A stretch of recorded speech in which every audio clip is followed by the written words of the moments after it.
बतिया तोरे रे।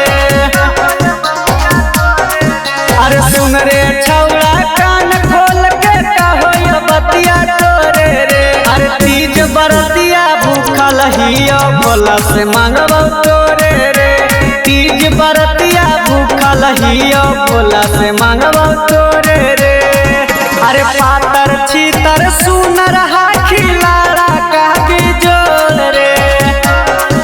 अरे पातर छीतर सुनर हाखी लाड़ा का बिजोल रे। अरे सखी के सैया से निकल गोही बहुते ही गोर रे। सखी के सैया से निकल गोही बहुते ही बिजोर रे। अक्षय रिकॉर्डिंग स्टूडियो पखरी बारमा।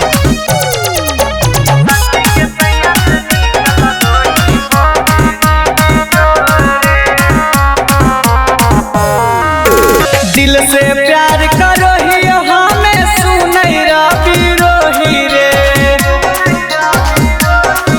अरे दिल से प्यार करो ही हमें सुनई रवि रोही रे। तीज बरतिया भूखल हिया भोला से मांगबो तोरे रे। तीज बरतिया भूखल हिया भोला से मांगबो तोरे रे। अरे सुन रे छौड़ा कान खोल के कहो ये बतिया तोरे रे। अरे सुन रे छौड़ा कान खोल के कहो ये बतिया तोरे रे। अरे तीज बरतिया भूखल हिया भोला से मांगबो तोरे रे।